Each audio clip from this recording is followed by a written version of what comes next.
الذي ارتضى لهم وليبدلنهم من بعد خوفهم أمنا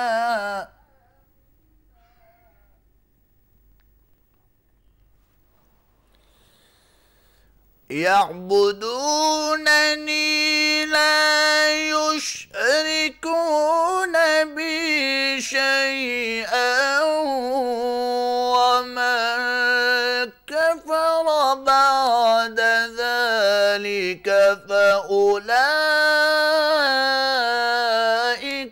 هم الفاسقون.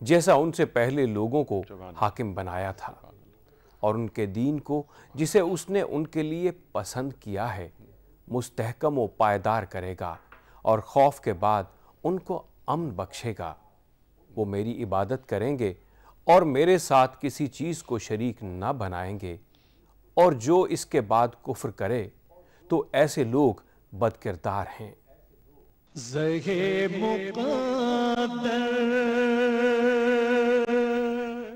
حضرت عبادہ بن صامت رضی اللہ تعالیٰ عنہ سے روایت ہے کہ نبی کریم صلی اللہ علیہ وآلہ وسلم نے ہمیں بیعت کے لیے بلایا تو ہم نے آپ سے بیعت کی۔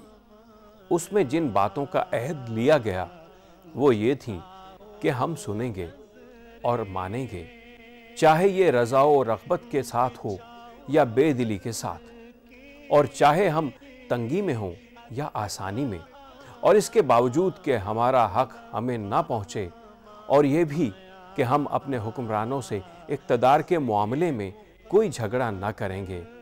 آپ نے فرمایا، تم ان سے جھگڑا صرف اس صورت میں کر سکتے ہو جب کوئی کھلا کفر ان کی طرف سے دیکھو اور تمہارے پاس اس معاملے میں اللہ کی واضح حجت موجود۔ تھینک یو، بہت شکریہ اسلم راؤ صاحب۔ خواتین حضرات، آج کا موضوع پیام صبح کا قرآن اور فلسفہ انقلاب، اس پر گفتگو ہوگی۔ تشریف فرمائے محترم مولانا محمد اسد تھانوی صاحب۔ خواتین حضرات، ممتاز عالم دین، کون آپ سے واقف نہیں، صاحب نگاہ، صاحب بصیرت، ان کے ساتھ تشریف فرما ہے محترم مولانا شجاع الدین شیخ صاحب۔ خواتین حضرات، تعارف کی ضرورت نہیں، پورا ملک جانتا ہے جب بھی آپ گفتگو کرتے ہیں تو ایک دنیا آپ کو سنتی ہے۔ اس سے پہلے کہ میں اپنے سوال کا آغاز کروں اپنے موضوع کی مناسبت سے، لیکن جو ہم کوئز میں روز ایک سوال رکھتے ہیں آپ کے سامنے، وہ سوال اور اس سے پہلے کل کا جو سوال ہم نے رکھا تھا اس کا صحیح جواب۔ کل ہم نے سوال جو رکھا تھا آپ کی خدمت میں وہ یہ تھا کہ منافقین کی بنائی ہوئی مسجد زرار کا ذکر قرآن کریم کی کس صورت میں آیا ہے؟ صحیح آپشن ہے سورہ توبہ۔ آج کا سوال نوٹ فرما لیجئے۔ آج کا سوال یہ ہے کہ مدین سے مصر واپسی پر حضرت موسیٰ علیہ السلام نے کس مقام پر آگ دیکھی؟ مدین سے مصر واپسی پر حضرت موسیٰ علیہ السلام نے کس مقام پر آگ دیکھی؟ تین آپشنز، پہلا آپشن وادی سینا، دوسرا آپشن کوہ طور، اور تیسرا آپشن جبل طارق۔ خواتین حضرات، ہمارے فون نمبرز ہیں 02134527009، 02134528061۔ آپ ہمیں ای میل کرتے ہیں ps@duniatv.tv پر، اور آپ ایس ایم ایس کرتے ہیں ہمیں 3031 پر۔ درست آپشنز روانہ کیجئے۔ قرآن دازی کے ذریعے روزانہ ایک گفٹ ہیمپر جو مشتمل ہوتا ہے کتابوں پر، وہ ہم بھجواتے ہیں آپ کی خدمت میں۔ تھانوی صاحب، قرآن اور فلسفہ انقلاب، سمپل سوال، قرآن کریم کا فلسفہ انقلاب ہے کیا؟ بسم اللہ الرحمن الرحیم۔ گفتگو کی ابتدا میں جو آپ نے قرآن پاک کی آیت تلاوت کی، وَالَّذِي أَرْسَلَ رَسُولَهُ بِالْهُدَى وَدِينِ الْحَقِّ لِيُظْهِرَهُ عَلَى الدِّينِ كُلِّهِ وَكَفَى بِاللَّهِ شَهِيدًا محمد رسول اللہ۔ قرآن پاک کی اس آیت میں اللہ جل جلالہ نے یہ بات بیان فرمائی ہے کہ ہم اپنے رسول یعنی جناب محمد رسول اللہ صلی اللہ علیہ وسلم کو ایسا دین دے کر بھیج رہے ہیں لِيُظْهِرَهُ عَلَى الدِّينِ كُلِّهِ، جو دنیا کے تمام ادیان کے اوپر غالب آ جائے گا۔ اس کے بعد قرآن کہتا ہے محمد الرسول اللہ، یعنی رسول کی تعریف کہ وہ محمد ہے، اللہ کے رسول۔ پھر کہتا ہے وَالَّذِينَ مَعَهُ أَشِدَّاءُ عَلَى الْكُفَّارِ رُحَمَاءُ بَيْنَهُمْ تَرَاهُمْ رُكَّعًا سُجَّدًا۔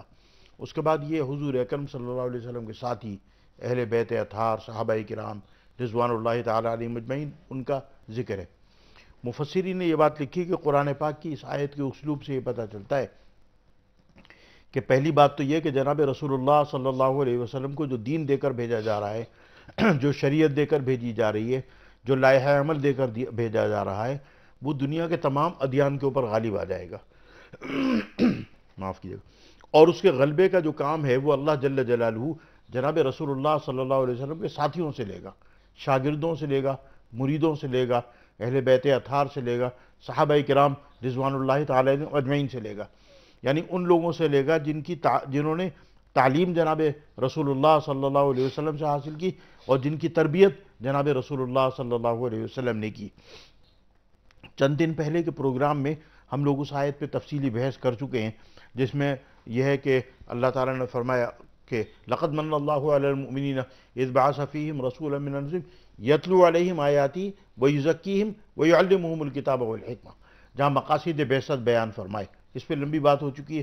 تو یعنی جو جناب رسول اللہ صلی اللہ علیہ وسلم لوگوں کی تربیت کریں گے اور ان کو کتاب اور حکمت کی تعلیم دیں گے، تو وہ ایسے نفوس قدسیہ تیار ہو جائیں گے جو اس دین کو پوری دنیا میں غالب کرنے کا ذریعہ بنیں گے. اب اگر ہم جناب رسول اللہ صلی اللہ علیہ وسلم کے زمانے کی طرف دیکھتے ہیں تو 23 برس کا تقریباً زمانہ نبوت ہے. 13 برس مکہ مکرمہ کے اور 10 سال مدینہ منورہ کے، اور اس کے بعد 30 سال 6 مہینے خلافت راشدہ ہے حضور اکرم صلی اللہ علیہ وسلم کے دنیا سے پردہ فرما جانے کے بعد. اگر آپ تاریخ کا مطالعہ کریں تو آپ کو پتہ چلے گا کہ جناب رسول اللہ صلی اللہ علیہ وسلم کا زمانہ گزرتا ہے تو پورا جو عرب پیننسولا ہے، پورا جو عرب کا علاقہ ہے، اس پہ اللہ تعالیٰ دین کو حاوی کر دیتا ہے. اور ابو بکر صدیق اور عمر فاروق رضی اللہ تعالیٰ عنہ کا زمانہ گزرتا ہے تو دو دنیا کی جو بڑی ورلڈ پاورز ہیں، رومن امپائر اور پرشین امپائر، آدھی دنیا جو ہے وہ بعد گزار ہے رومن امپائر کی اور آدھی دنیا بعد گزار ہے پرشین امپائر کی. تو وہ دونوں مملکتیں مسلمان فتح کر لیتے ہیں اور جناب رسول اللہ صلی اللہ علیہ وسلم کے غلاموں کے قدموں کے اوپر آ کر اس کے خزانے ڈھیر ہو جاتے ہیں. اور وہ جو جناب رسول اللہ صلی اللہ علیہ وسلم کی پیشین گوئی تھی، جو ایسے وقت فرمائی تھی جب دار ارقم میں نماز ادا کرتے تھے اور مسلمانوں کی تعداد انگلیوں پہ گنی جا سکتی تھی، کہ کوہ صفا پہ جو ارقم رضی اللہ تعالیٰ عنہ کا مکان تھا، اس کے مکان میں کنڈی لگا کر اندر عبادت کی جاتی تھی. تو جناب رسول اللہ صلی اللہ علیہ وسلم نے پیشین گوئی فرمایا لو ہلک کسریٰ فلا کسریٰ بعدہ، لو ہلک قیصر فلا قیصر بعدہ، کہ کسریٰ شاہ فارس کے مرنے کے بعد اور قیصر شاہ روم کے مرنے کے بعد یہ حکومتیں ان کی اولاد میں اور نسل میں نہیں چلیں گی. تو ایک نوجوان صحابی نے بیت اللہ کے سامنے مسجد حرام میں دشمنان اسلام کافروں کے سامنے یہ بات بیان کر دی. انہوں نے مذاق اڑایا. انہوں نے کہا کہ دیکھو محمد ابن عبداللہ کو در یتیم کو کہ حرم میں آ کے عبادت تو کر نہیں سکتے، دار ارقم میں دروازہ بند کر کے تو عبادت کرتے ہیں. دعویٰ دیکھو کتنا اونچا ہے کہ ایک وقت ایسا آئے گا کہ کسریٰ شاہ فارس کی مملکتیں اور قیصر شاہ روم کی مملکتیں ان کے غلاموں کے قدموں کے اوپر زیر ہو جائیں گی. لیکن چشم فلک نے یہ نظارہ دیکھا کہ حضرت عمر رضی اللہ تعالیٰ عنہ کے زمانہ خلافت کے اندر سعد ابن ابی وقاص رضی اللہ تعالیٰ عنہ نے، جو مسلمانوں کے کمانڈر تھے، عشرہ مبشرہ میں تھے، انہوں نے کسریٰ شاہ فارس کی مملکتیں فتح کی. اور عمر ابن عاص رضی اللہ تعالیٰ عنہ نے، جو مسلمانوں کے کمانڈر تھے، قیصر شاہ روم کی انہوں نے تمام مملکتیں فتح کی. اور کسریٰ شاہ فارس جو سر پہ اپنے تاج پہنتا تھا اور کنگن بیش قیمت پہنتا تھا، وہ مسلمانوں نے فتح کیے اور مدائن سے، قصر ابیض سے، اس زمانے کے وائٹ ہاؤس سے وہ مدینہ منورہ بھیجے اور مسجد نبوی جس کا کچا فرش تھا وہاں لا کر رکھے گئے.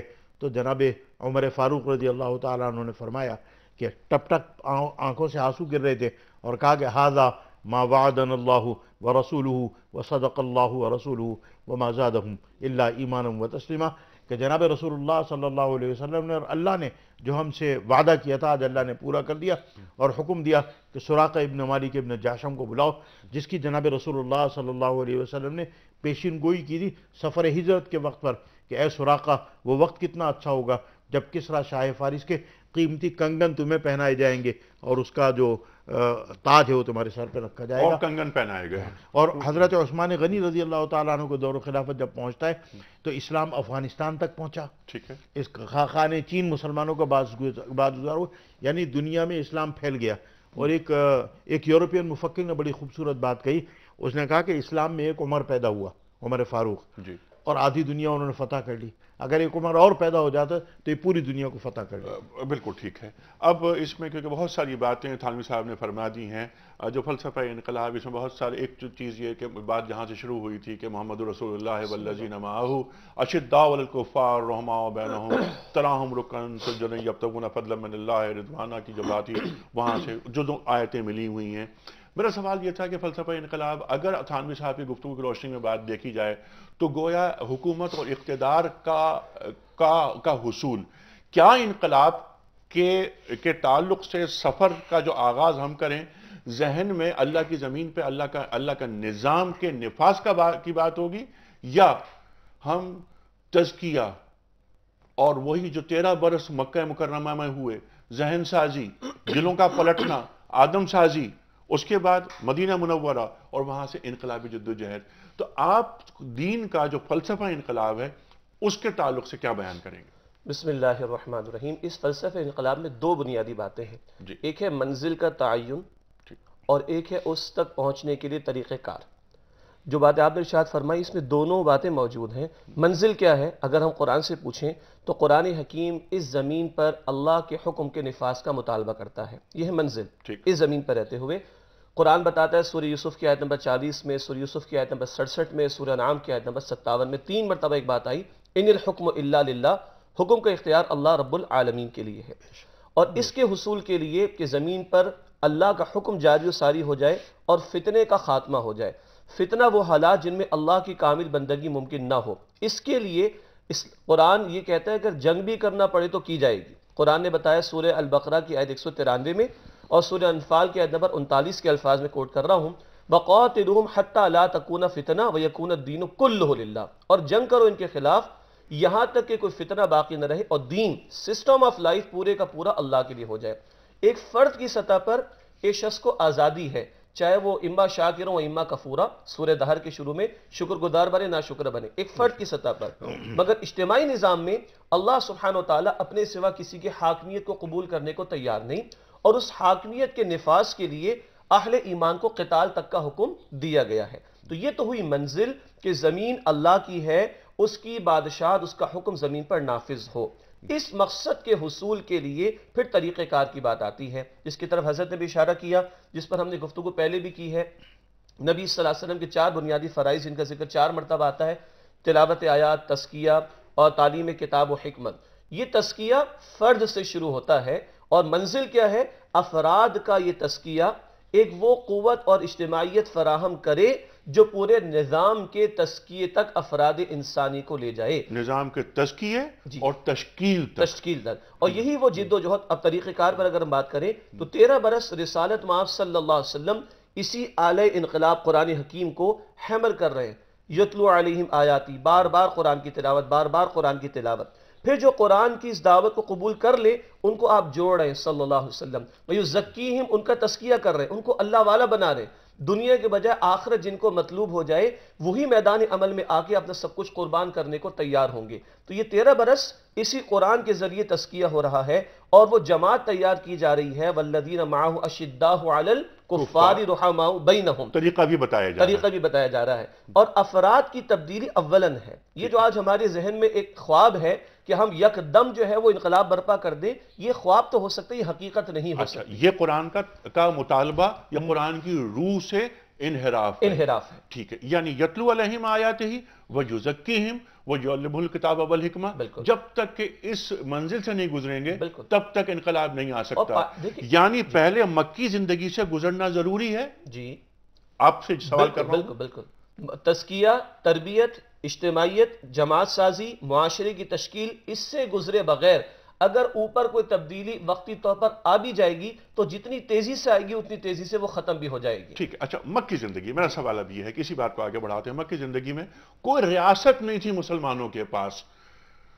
13 برس مکے کے بعد مدینہ پہنچے اور پھر وہاں مدینہ پہنچنے کے بعد پھر قتال کی اجازت بھی آتی ہے، پہلی وحی بھی نازل ہوتی ہے. 13 برس میں کوئی قتال کی اجازت نہیں ہے، کوئی وحی نہیں آ رہی ہے. لیکن آج 57 اسلامک اسٹیٹس، 57 ریاستیں موجود ہیں جن کا سرکاری جو دین ہے وہ اسلام ہے. تو کیا یہاں پر بھی وہی یتلو علیہم آیاتہ ویزکیہم ویعلمہ الکتاب والحکمہ اسی پروسیس سے گزرنا پڑے گا؟ تھانوی صاحب دیکھیے، مقاصد بعثت میں جناب رسول اللہ صلی اللہ علیہ وسلم کی یہ باتیں بیان فرمائی گئیں. یہ مسلمانوں کے لیے بنیادی اور اساسی باتیں ہیں. تذکرے میں یہ بات لکھی کہ جب جناب رسول اللہ صلی اللہ علیہ وسلم کی پیدائش ہوئی اور کسریٰ شاہ فارس نے خواب دیکھا اور اس نے یہ دیکھا کہ دریائے ساوا خشک ہو گیا ہے اور اس کی جو آگ تھی ہزاروں برس سے آتش پرستوں کی وہ بجھ گئی ہے وغیرہ وغیرہ، تو اس نے اپنے لوگوں کو جمع کیا جو کتاب کے عالم تھے اور ان کے سامنے یہ بات رکھی. تو انہوں نے ان کا جو سب سے بڑا عالم تھا عبد المسیح، اس کے بعد آدمی کو بھیجا. اس نے جا کر پورا خواب بیان کیا. اس خواب کی جو اس نے تعبیر دی اس کے اندر اس نے ایک بات کہی، حالانکہ ابھی جناب رسول اللہ صلی اللہ علیہ وسلم دنیا میں تشریف لائے ہیں، ابھی نبوت میں 40 سال باقی ہیں. اس نے کہا کہ جب قرآن پاک کی تلاوت بہت زیادہ کی جائے گی تو سرخ اونٹ آئیں گے اور عربی گھوڑوں کو بھاگا کے لے جائیں گے اور تمہاری مملکت ختم ہو جائے گی. تو آپ دیکھیں کہ ابھی نزول قرآن میں 40 سال باقی ہیں، لیکن اس خواب کی پیشن گوئی کرتے وقت وہ کہتا ہے کہ جب قرآن کی بہت زیادہ تلاوت کی جائے گی. اس سے ہمیں یہ پتہ چلا کہ پہلا جو فرض ہے امت مسلمہ کا وہ ہے تلاوت قرآن پاک. یعنی قرآن پاک کی جب تک آپ زیادہ سے زیادہ تلاوت نہیں کریں گے، وہ جو آیت استخلاف ابھی انہوں نے پڑھی ہے اس میں جو وعامل الصالحات کا لفظ ہے اس میں ابتدا جو ہے وہ تلاوت قرآن پاک سے ہوگی. اچھا، اس کے بعد تزکیہ، تربیت، افراد کی تربیت، جیسے شجاع الدین شیخ صاحب نے یہ بات بیان فرمائی، اور کتاب و حکمت کی تعلیم. کتاب و حکمت کی تعلیم جب آپ دیں گے تو اس کے بعد وہ ایسے نفوس قدسیہ یا ایسے لوگ تیار ہوں گے جو دنیا کے اندر انقلاب لا سکیں. اور اگر آپ مسلمانوں کی 1400 برس کی تاریخ کا جائزہ لیں تو آپ کو پتہ چلے گا کہ یہ جو انقلاب پوری دنیا کے اندر آیا، آخر کیا وجہ تھی کہ مائیکل ہارٹ ایک مسلمان نہ ہوتے ہوئے بھی اس نے دی 100 نام کی کتاب لکھی کہ پوری دنیا میں سے 100 اعلیٰ ترین آدمی اس نے منتخب کیے اور پہلا نمبر اس نے محمد مصطفیٰ جناب رسول اللہ صلی اللہ علیہ وسلم وسلم پر لکھا. لیکن ہمیں اعتراض یہ ہے کہ اس نے حضرت عیسیٰ علیہ السلام سے پہلے آئزیک نیوٹن کا نام لکھ دیا، جو کہ اسے نہیں لکھنا چاہیے تھا. ٹھیک ہے، اسے بھی ہم توہین رسالت سے مماثلت قرار دیتے ہیں. حضرت عیسیٰ علیہ السلام آئزیک نیوٹن سے زیادہ پیغمبر، اللہ کے نبی ہیں، پیغمبر ہیں. اچھا، تو گویا آپ شجاع الدین شیخ صاحب کی اس بات سے اتفاق کرتے ہیں کہ انقلاب جو قرآن کریم کا مطلوب ہے اس وقت تک عمل پذیر نہیں ہو سکتا جب تک کہ یتلو علیہم آیات ہی تلاوت آیات نہ ہو، جب تک کہ کتاب و حکمت کی تعلیم نہ ہو، اور جب تک کہ تزکیہ نہ ہو. ٹھیک ہے، یہی بات رہے گی جاری. ایک بات میں چاہ رہا تھا کہ اس پر ہم بریک پہ جانا ہے، تفصیل سے آپ بات کریں گے اس موضوع پہ. خواتین و حضرات، دین کا فلسفہ انقلاب کیا ہے؟ سرکار دو عالم صلی اللہ علیہ وآلہ وسلم کا اسوہ ہمارے سامنے قیامت تک کے لیے روشن مثال ہے. 13 برس مکہ مکرمہ میں رہتے ہیں، کوئی قتال کی اجازت نہیں دی جاتی، وہی نہیں آتی. مدینہ منورہ پہنچ رہے ہیں، ابھی پہنچے نہیں ہیں کہ قتال کی اجازت دے دی جاتی ہے. جس طرح مدینہ منورہ میں پہنچنے کے بعد ریاست کی بنیاد قائم ہوتی ہے، پھر غزوہ بدر، غزوہ احد، غزوہ خندق، اور اس کے بعد ایک طویل سلسلہ. وہی بات جو قرآن کریم ارشاد فرماتا ہے، جو شیخ صاحب نے فرمائی کہ کتب علیکم القتال حتی لا تکون فتنہ. قتال کی بھی اجازت دی جاتی ہے کہ جہاں تک کہ فتنہ ختم نہ ہو جائے خواتین و حضرات، اور زمین پر اللہ کا نظام نافذ نہ ہو جائے. انقلاب کا مطلب یہی کہ حق کو خلق تک پہنچایا جائے. خواتین و حضرات، اور جہاد کیا ہے؟ جہاد تبلیغ کی راہ میں آنے والی رکاوٹوں کو دور کرنے کا تو نام ہے، اس کے سوا کیا؟ آ رہے ہیں بریک کے بعد. جب بریک کے بعد واپس آئیں گے، ٹیلی فون لائن اوپن ہو چکی ہوں گی اور آپ کے سوالات ہوں گے، علماء کرام کے جوابات. آ رہے ہیں ایک چھوٹے سے بریک کے بعد.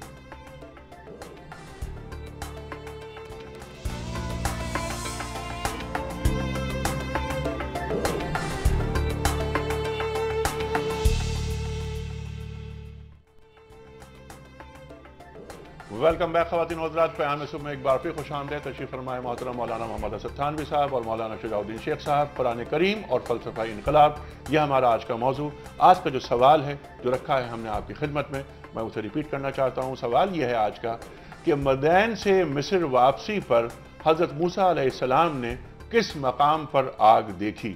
3 آپشنز. پہلا آپشن وادی سینا، دوسرا آپشن کوہ طور، اور تیسرا آپشن جبل طارق. خواتین و حضرات، ٹیلی فون نمبرز، ای میل ایڈریس اور SMS کا نمبر اسکرین پر آ رہا ہے. آپ اسے نوٹ فرمائیے اور درست جوابات سے ہمیں نوازیے. تھانوی صاحب، بہت ساری گفتگو فلسفہ انقلاب کے حوالے سے جو اس کی تعریف ہے بنیادی، وہ آپ دونوں حضرات نے بیان فرما دی. نکل کر بات یہ آئی سامنے کہ تزکیہ اور کتاب و حکمت کی تعلیم، آیات، یعنی دل تبدیل ہو، فرد تبدیل ہو، فرد سے معاشرہ بنے اور پھر معاشرے سے ریاست. انقلاب یہ منزل اور یہ مقصود انقلاب. یعنی محض تحریر سے، محض تقریر سے انقلاب نہیں آتا، بلکہ کردار سے آتا ہے. اقبال فرماتے ہیں نا کہ وہ مرد مجاہد نظر آتا نہیں مجھ کو، ہو جس کی رگ و پے میں فقط مستی کردار. بے شک مستی کردار حاصل کرنے کا طریقہ، تاکہ انقلاب تک جو منزل ہے ہماری وہاں تک پہنچا جائے. دیکھیں، ابھی جو سرنامے میں تلاوت ہوئی آیت استخلاف کی، ایک سوال یہ بھی پیدا ہو سکتا ہے کہ اللہ تعالیٰ نے وعدہ کیا ہے کہ ہم تمہیں زمین میں استخلاف اور تمکن اور حکومت عطا فرمائیں گے۔ حالانکہ دنیا میں اس وقت جو حالات ہم دیکھ رہے ہیں اس میں مسلمانوں کو وہ حکومت یا وہ تمکن حاصل نہیں ہے جو بڑی طاقتوں کو حاصل ہے۔ تو اس آیت کریمہ میں ہم تھوڑا سا غور کریں کہ وعد اللہ الذین آمنوا منکم وعملوا الصالحات، پہلی جو شرط اللہ تعالیٰ نے رکھی وہ اعمال صالحہ، نیک اعمال کرنا، یعنی اپنی زندگی کو اللہ اور اس کے رسول کے بتلائے ہوئے طریقے کے مطابق گزارنا۔ ہم بحیثیت مسلمان کے 57 اسلامی ملکوں میں جو لوگ رہ رہے ہیں عموماً اور پاکستان میں خصوصاً، ہم اپنی زندگیوں کا جائزہ لیں، ہم اپنے نظام حکومت کا، نظام معیشت کا، نظام سیاست کا، نظام اخلاق کا، نظام تعلیم کا، یعنی ہر واک آف لائف کا جائزہ لیں، اور ہم دیکھیں کہ ہمارے جو زندگیوں کے اعمال ہیں، انفرادی، مرنا جینا، شادی بیاہ، وہ اللہ اور اس کے رسول کے احکام کے مطابق کتنا ہے اور اس کے مخالف کتنا ہے۔ تو پہلی چیز یہ وعامل الصالحات جو ہے اس پہ ہمارا عمل پورا نہیں ہے۔ پھر اسی آیت میں اللہ تعالیٰ نے آگے فرمایا یعبدوننی ولا یشرک بی شیئا، کہ میرے اکیلے اللہ کی عبادت کرو، میری ذات میں یا صفات میں کسی کو شریک مت کرو۔ ہم اس بات کا بھی جائزہ لیں کہ کلمہ طیبہ پڑھنے والے ہونے کے باوجود، مسلمان ہونے کے باوجود، اللہ جل جلالہ کی جو ہم عبادت کرتے ہیں اور اللہ کو جو ہم اپنا حاجت روا اور مشکل کشا مانتے ہیں، تو ہماری زندگیوں میں اللہ کی ذات میں اور اللہ کی صفات میں شرک کی مقدار کتنی ہے۔ یعنی کہیں ایسا تو نہیں کہ اللہ کی ذات میں یا اللہ کی صفات میں ہم نے کسی کو شریک کر لیا، کہ ہم نے بچہ دینے اور لینے کے لیے بڑے پیر صاحب کی قبر پہ پہنچ گئے، نوکری لینے کے لیے چھوٹے پیر صاحب کی قبر پہ پہنچ گئے، یعنی ہم نے اللہ کی ذات میں اور صفات میں لوگوں کو شریک کر لیا۔ تو ہم ان دونوں باتوں کو دیکھیں، اور جب تک ہم ان کے اوپر غور نہیں کریں گے اور اعمال صالحہ میں ہمارا وہ کردار نہیں ہوگا جو اسلام کو مطلوب ہے، اور شرک کو ختم کرنے میں اور اللہ کو ایک ماننے میں، ذات اور صفات میں شریک نہ کرنے میں، جب تک ہمارا وہ عمل نہیں ہوگا جو اللہ جل جلالہ کو مطلوب ہے، تو یہ آیت استخلاف ہم پر منطبق نہیں ہوگی۔ ٹھیک ہے، یہ آیت استخلاف۔ اور تھانوی صاحب، انتم الاعلون ان کنتم مومنین، تم ہی غالب رہو گے ایمان کے تقاضے اگر تم مومن ہوئے، یہ قرآن کریم فرما رہا ہے۔ اچھا، ایمان کے کیا ملاوٹ کرنے والے ہم نہیں ہیں؟ کیا کم تولنے والے ہم نہیں ہیں؟ کیا سود کھانے والے ہم نہیں ہیں؟ کیا رشوت لینے والے ہم نہیں ہیں؟ کیا بہنوں کی میراث ضبط کرنے والے ہم نہیں ہیں؟ کیا یتیم بھتیجوں کی میراث کھا جانے، کیا زمینوں پہ ناجائز قبضے کرنے والے ہم نہیں؟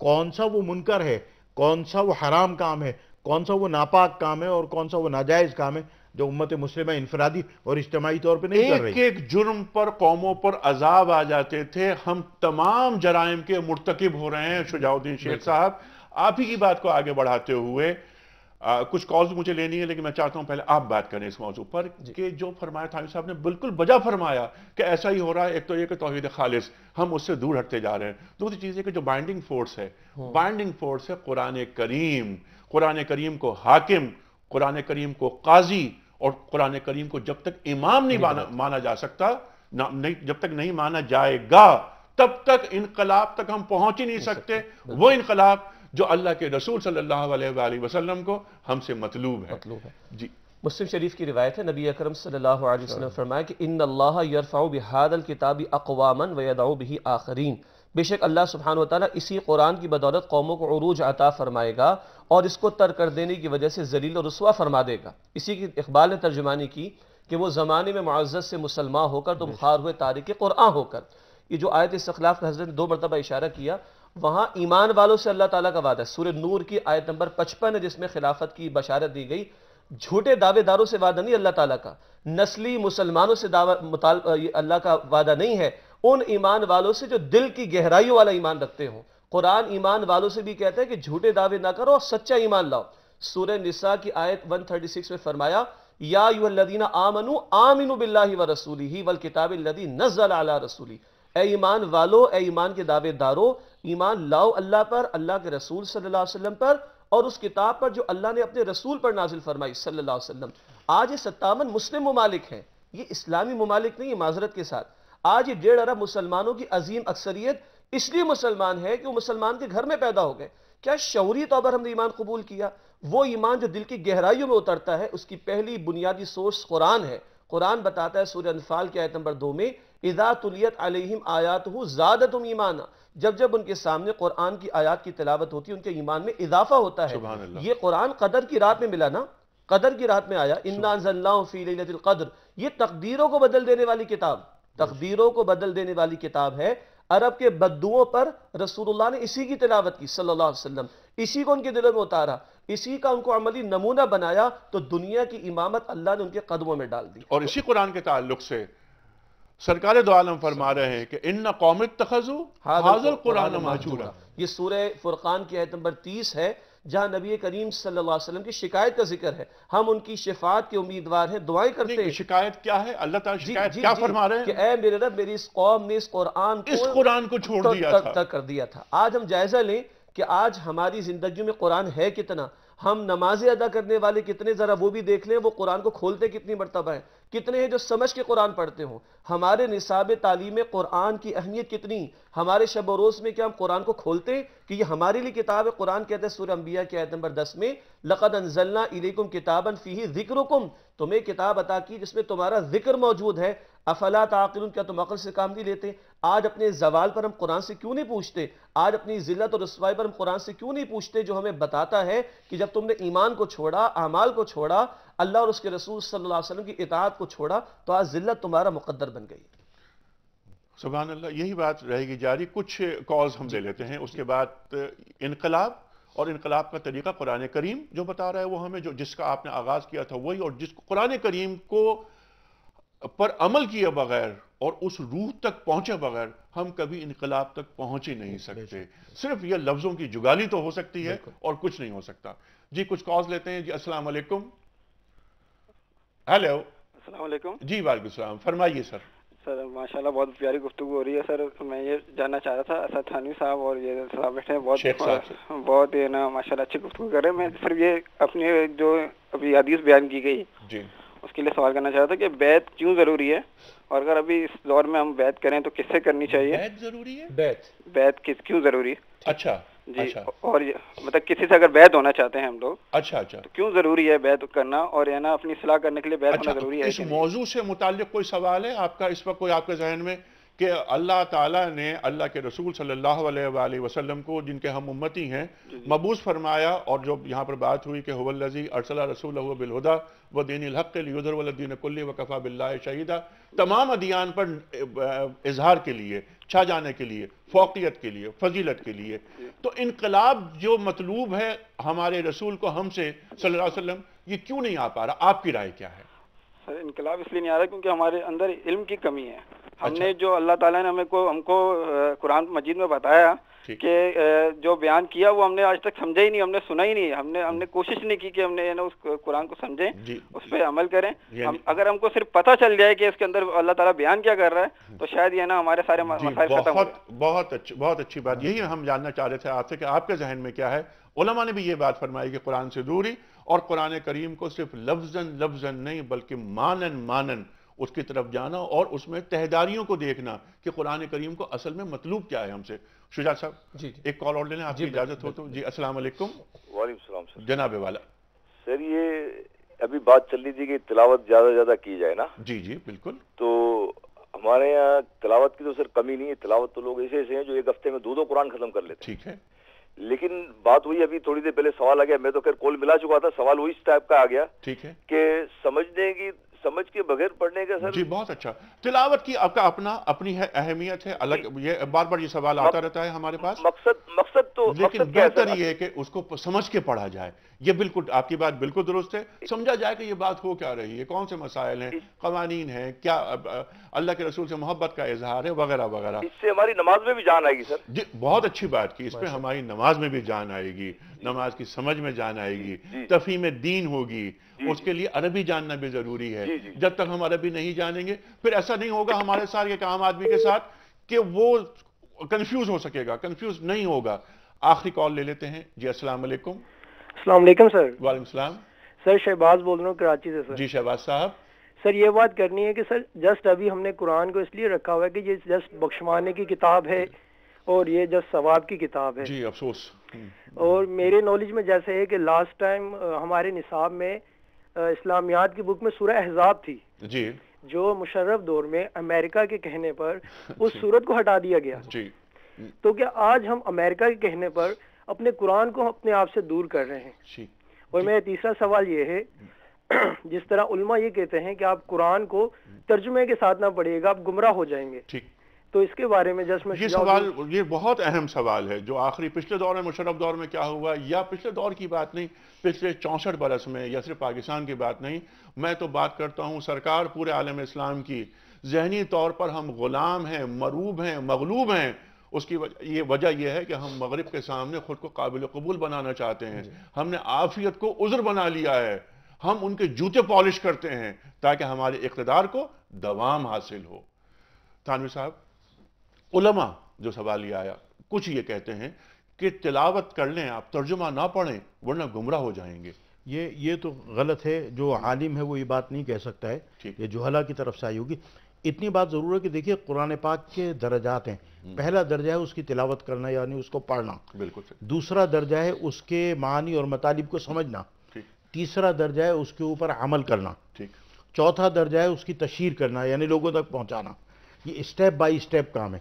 لیکن اگر کوئی آدمی اس کے معنی اور مطالب نہیں سمجھ پاتا ہے، عربی زبان نہیں جانتا ہے، یا تو اس کا مطلب یہ نہیں ہے کوئی تلاوت قرآن پاک نہ کرے، کیونکہ جناب رسول اللہ صلی اللہ علیہ وسلم نے فرمایا کہ من قرأ حرفا من القرآن فلہ حسنۃ والحسنۃ بعشر مثلہا، فرمایا جو قرآن پاک کی تلاوت کرے گا اس کو ایک حرف کے اوپر ایک نیکی دی جائے گی، جس میں ایک ملٹی پلائر لگا ہوا ہے جو ایک نیکی 10 کے برابر ہوگی۔ اور فرمایا ولا اقول الف لام میم حرف، فرمایا کہ الف لام میم ایک حرف نہیں، 3 حروف کا مجموعہ ہے۔ علماء نے لکھا کہ قرآن پاک کی تلاوت کا فائدہ بتاتے وقت الحمد نہیں کہا، الرحمن نہیں کہا، الف لام میم کیوں کہا؟ اس لیے الف لام میم کہا کہ جیسے تم قرآن پاک کے معنی اور مطالب نہیں سمجھتے ہو، نہیں جانتے ہو، اکثریت جیسے لفظ الف لام میم کے نہیں جانتے ہو، اس طرح تلاوت کرو گے تو تمہیں اجر ملے گا، کیونکہ پوری امت مسلمہ 1.25 ارب آدمی قرآن پاک کے معنی اور مطالب نہیں سمجھ سکتے۔ ایک ڈاکٹر ہے، ایک انجینئر ہے، لیکن ترجمہ پڑھنے کی، ترجمہ پڑھیں، تفسیر پڑھیں، سمجھیں، اور جہاں پر رکاوٹ ہو تو فَاسْأَلُوا أَهْلَ الذِّكْرِ إِن كُنتُمْ لَا تَعْلَمُونَ، کرے سوال اہل ذکر سے، اہل قرآن سے جو راسخون فی العلم ہے۔ جب تک معنی نہیں پڑھیں گے اور تفسیر نہیں پڑھیں گے ان کو قرآن کے مدعا کا پتہ ہی نہیں چلے گا، کھلے گا کیسے؟ اور قرآن کریم کا یہ بھی اعجاز ہے کہ جب بھی پڑھیں نئے نئے معنی، نئے نئے مطالب، نئے نئے مفاہیم سامنے آتے ہیں، اور یہ اعجاز ہے قرآن کریم کا، اور ذہن کھلتا ہے۔ اچھا، تفصیلی گفتگو ہم چاہ رہے تھے لیکن آخری منٹ میں ایک جملے کا اضافہ کر دوں، فرمائیے، کہ قرآن پاک کی تلاوت الحمدللہ ہمیں کرتے ہوئے زندگی گزر گئی نا، بڑھاپا آ گیا، ہر دفعہ قرآن پاک پڑھتے وقت کوئی نئی بات ایسی نظر آتی ہے، لگتا ہے پہلی دفعہ پڑھی ہے، پہلی دفعہ پڑھی، یہ اس کی تازگی ہے، یہ اعجاز ہے قرآن کریم کا۔ اچھا شجاع الدین شیخ صاحب، انقلاب کے لیے جو ایک طریقہ ہونا چاہیے، اس طریقے پر سب کا یکجا ہونا اور یکسوئی ہونا بے پناہ ضروری ہے۔ کیا اس فرقہ بندی اور فرقہ پرستی کے دور میں ہم اس انقلاب کی روح سے آشنا تک ہو سکتے ہیں جو قرآن کریم ہم سے چاہتا ہے؟ دیکھیے، فرقہ واریت تو عین اسلام کی تعلیم کے بالکل مخالفت والی بات ہے۔ مسالک کا ہونا، اہل علم کا علمی بنیاد پر کسی مسئلے پر اختلاف ہونا، اس میں کوئی حرج نہیں، مگر جب دکانداری بن جائے اور میں ہوں اور دوسرا غلط ہے، یہاں سے پھر دین اسلام کی روح سے ہم ٹکرانا شروع کر دیتے ہیں۔ اور قرآن حکیم تو یہ بات واضح کرتا ہے، سورہ ال عمران آیت نمبر 103، وَاعْتَصِمُوا بِحَبْلِ اللَّهِ جَمِيعًا وَلَا تَفَرَّقُوا، اللہ کی رسی کو مضبوطی سے تھامو، تفرقے میں نہ پڑو۔ اس کا ایک مفہوم یہ بھی بیان کیا کہ جب واقعتاً قرآن کو تھامیں گے تو تفرقہ ختم ہوگا انشاءاللہ۔ اور قرآن بتاتا ہے سورہ شورى کی آیت نمبر 13 میں، اقیموا الدین ولا تتفرقوا فیہ، بالکل سیم الفاظ، دین کو قائم کرو اور اس میں تفرق میں نہ پڑو۔ جب دین ہماری پرائرٹی ہوگا، میری ذات نہیں، معاف کیجئے گا، چند اموال نہیں، میری شہرت نہیں، دین میری پرائرٹی ہوگا، تو قرآن بھی اور اللہ کا یہ دین بھی ہمیں جوڑ دے گا۔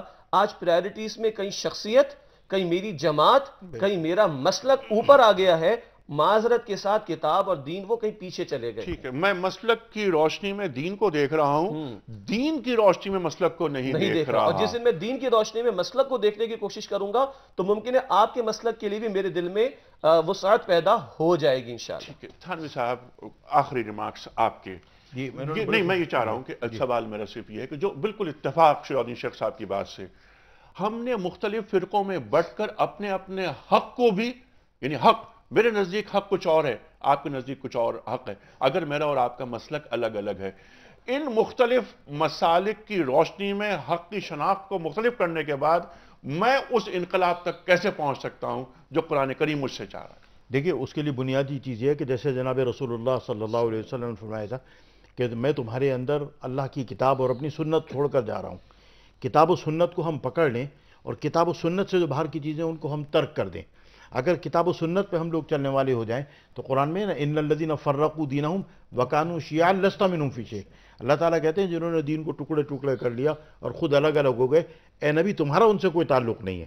تو جن لوگوں نے مسلکوں کو اپنا قبلہ بنا لیا یا اپنا پیشہ بنا یا لیا، بالکل اپنا پیشہ بنا لیا، قرآن کہتا ہے کہ جناب رسول اللہ صلی اللہ علیہ وسلم کا ان سے کوئی تعلق نہیں ہے. جیسے شیخ صاحب نے فرمایا علمی اختلاف الگ بات ہے، لیکن مسلکوں کی پرستش کرنا، مسلکوں کا پوجا کرنا وہ بالکل ایک الگ بات ہے اور حرام ہے. اور حرام ہے مسلکوں کی پوجا کرنا. علمی اختلاف باعث برکت ہے اور فرقہ پرستی حرام ہے. قرآن کہتا ہے لست منہم فی شیء، قرآن کہتا ہے اے محبوب تمہارا ان سے کوئی تعلق نہیں ہے، یعنی جناب رسول اللہ صلی اللہ علیہ وسلم کو رشتہ ہم سے منقطع ہو رہا ہے. تو اگر ہم اپنے اعتقادات کو اور اپنے معاملات کو اور اپنی زندگی کے تمام چیزوں قرآن و سنت تک محدود کر دیں کہ میرے وہ اعمال جو قرآن و سنت کے خلاف ہیں میں ان کو ترک کر دوں. اور کون کروائے گا یہ کام؟ یہ کام کروائیں گے ہمارے علماء اعظام، علماء کرام، اپنے کردار کی روشنی میں اور اپنے علم کی روشنی میں، اپنی فکر کی روشنی میں، اپنے قول کی بھی روشنی میں، اپنے قول اور ان کے قول اور فعل میں اور گفتار اور کردار میں کہیں تضاد نہ ہو. جب علماء کا یہ کردار ہوگا تو معاشرے خود بخود تطہیر ہو جائے گی ان کی. شیخ صاحب ایک پرچی آپ نکال دیجئے اور تھانوی صاحب کو دیجئے. خواتین و حضرات آج جو بات ہو رہی ہے اور ہوئی وہ فلسفہ انقلاب کے حوالے سے. جی جناب والا تھانوی صاحب. جی فلوریڈا یو ایس اے سے حسن خان صاحب. فلوریڈا یو ایس اے سے حسن خان صاحب. خواتین و حضرات یو ایس اے سے حسن خان صاحب کی خدمت میں گفٹ ہیمپر روانہ کیا جا رہا ہے. انہوں نے درست جواب دیا. انقلاب انقلاب انقلاب انقلاب قرآن کریم سے قریب ہوئے بغیر ممکن ہی نہیں. اور قرآن کریم سے قریب کون کرے گا؟ اللہ تعالیٰ کے رسول صلی اللہ علیہ وآلہ وسلم کے اسوہ مبارک کی روشنی میں، کتاب اللہ کی روشنی میں جو قریب ہمیں کریں گے، انقلاب کی دعوت دیں گے اور اپنے عمل سے، اپنے قول سے، جیسا کہ آپ نے فرمایا، وہ کریں گے ہمارے علماء کرام. محسوس یہ ہوگا کہ یہ شخص جو ایک عالم دین ہے، اس کا تعلق اللہ تعالیٰ سے براہ راست ہے. لقائے رب کا یہ اگر دعوے دار ہے اور ہے، ہمارے علماء اس عہد کی کریم ہیں، زمین کا نمک ہیں، پہاڑی کا چراغ ہیں، وارثان علوم نبوی ہیں. ہمارے علماء کون ہیں؟ ہمارے علماء وہ ہیں جو بنی اسرائیل کے نبیوں کی طرح ہیں. لیکن یا ایھا الذین آمنوا لما تقولون ما لا تفعلون، اے ایمان والو وہ بات کیوں کہتے ہو جس پہ عمل نہیں کرتے؟ دین نام ہے کردار کا. اقبال کے شعر پہ ختم کرتے ہیں بات کہ وہ مرد مجاہد نظر آتا نہیں مجھ کو، ہو جس کی رگوں پہ میں فقط مستی کردار، مستی کردار، مستی کردار. خواتین و حضرات یہ تربیت کے بغیر ممکن نہیں. کل ہم پروگرام کریں گے قرآن اور تربیت کے موضوع پر کہ قرآن کیسی تربیت چاہتا ہے اور تربیت کن انداز سے. بچوں کی تربیت، بڑوں کی تربیت، ہمارے تاجروں کی تربیت، ہمارے سیاستدانوں کی تربیت اور ایک اچھا مسلمان کیسا تیار ہوتا ہے، اس پر گفتگو ہوگی. اور کل ہمارے ساتھ تشریف فرما ہوں گے مفتی محمد زبیر صاحب اور محترم مفتی محمد نذیر صاحب. خواتین و حضرات کل تک کے لیے اپنے میزبان حنیف احمد کو اجازت. خدا حافظ.